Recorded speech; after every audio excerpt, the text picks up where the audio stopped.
영의정 이준경, 파란만장한 조선의 명재상. 6살의 유배아, 봉황으로 불리다. 1499년 경기도 광주에서 태어난 이준경은 세상에 나온 지 얼마 되지도 않아 운명의 폭풍을 맞는다.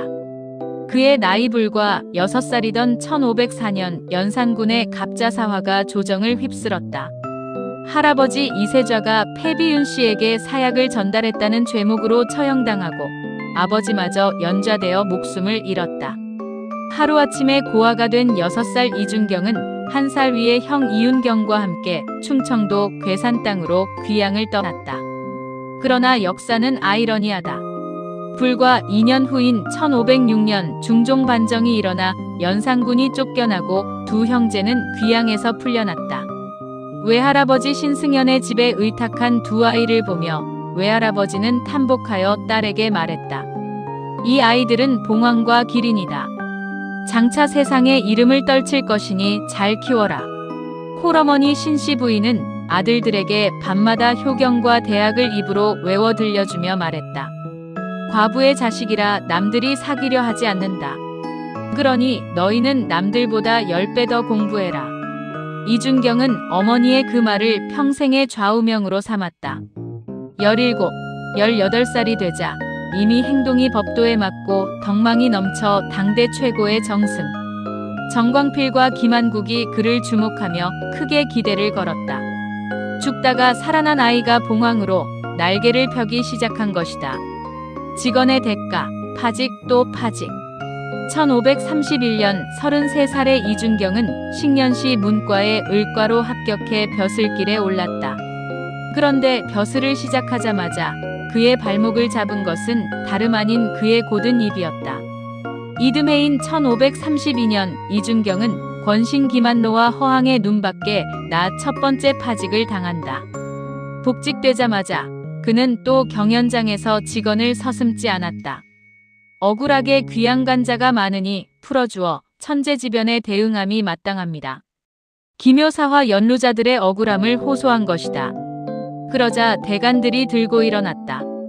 이준경은 기묘사화 관련자 이연경의 사촌 동생이니 사심을 품고 아랜 것이다. 중종은 고민 없이 다시 파직 명령을 내렸다. 두 번의 파직도 그를 꺾지 못했다.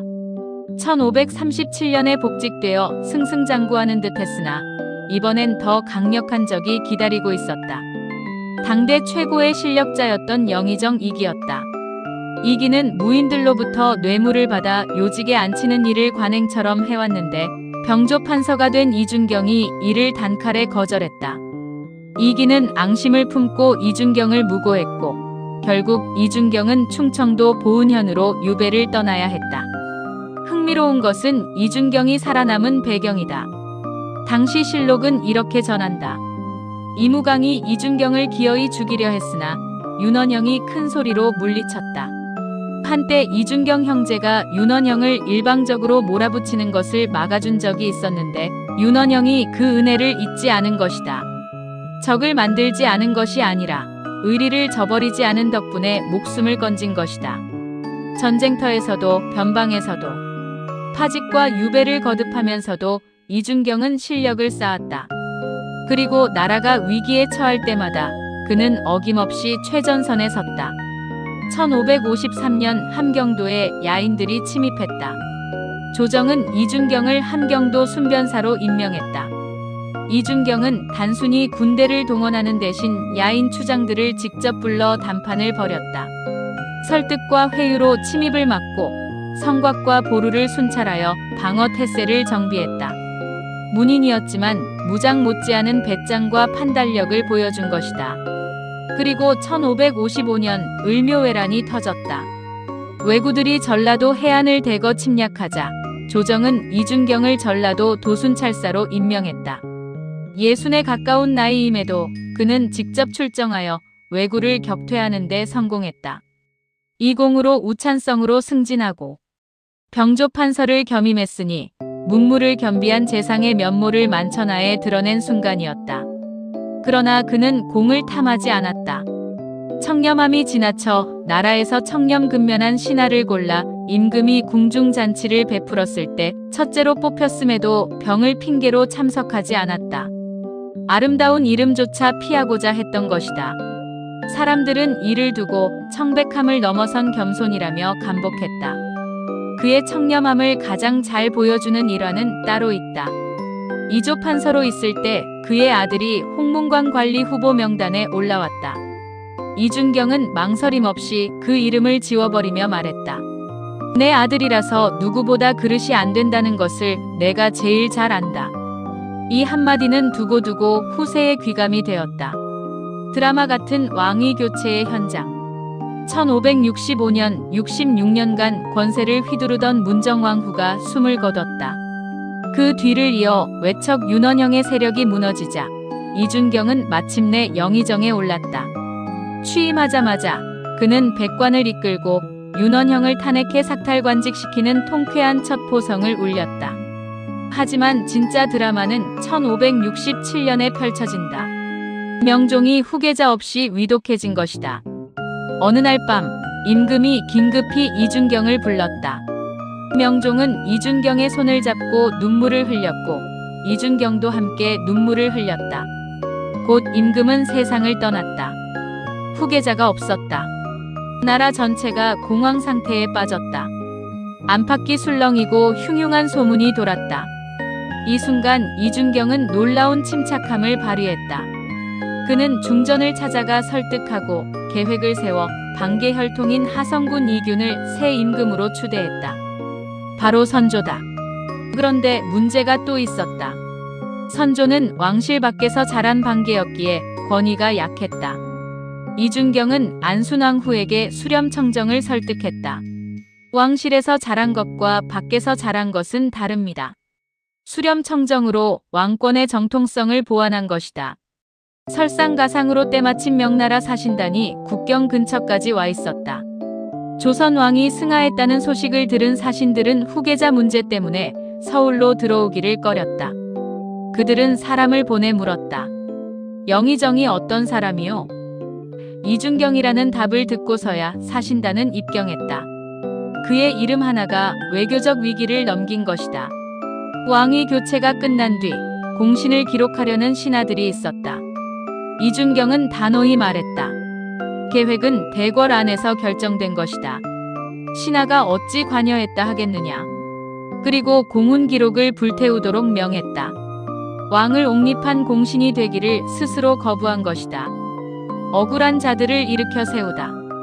영의정의 자리는 이준경에게 오랜 수건을 이룰 기회였다. 그는 권력을 손에 쥐자마자 과거의 억울한 사람들을 하나씩 불러일으켰다.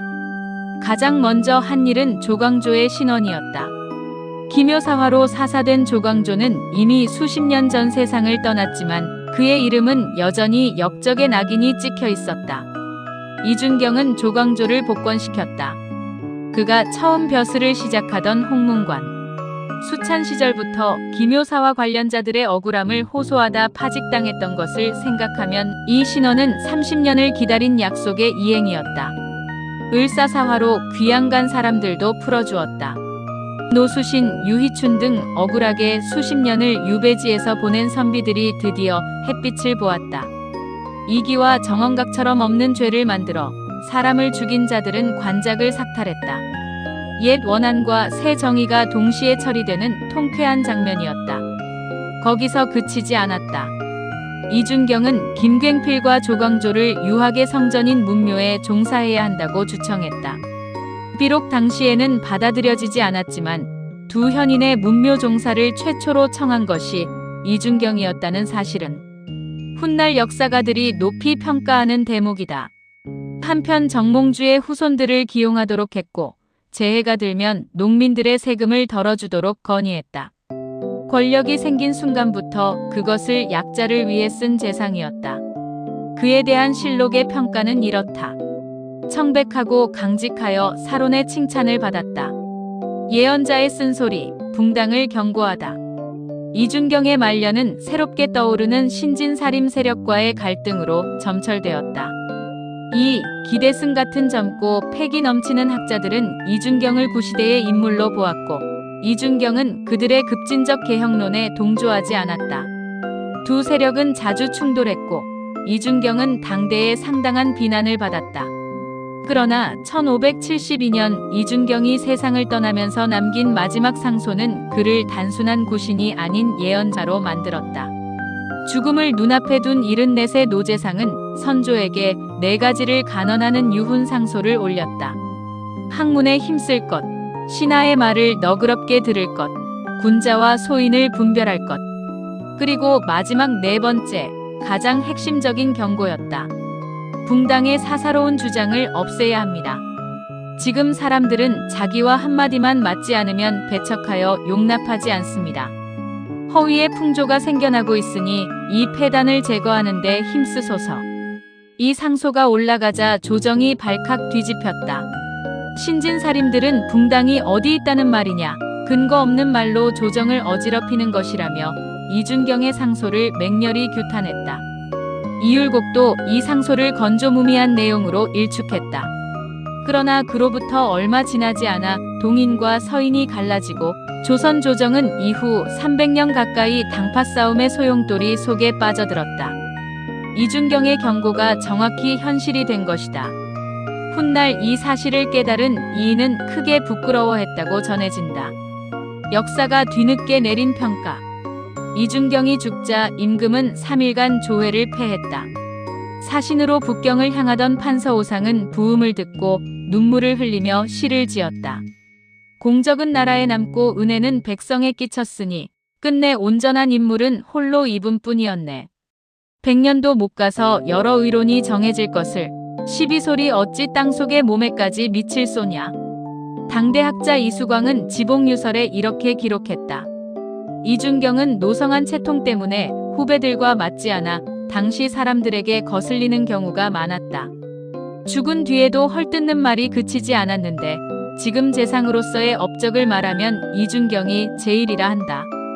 살아서는 오해받고 죽어서도 비난받았으나 시간이 지날수록 그 진가가 드러난 재상이었다.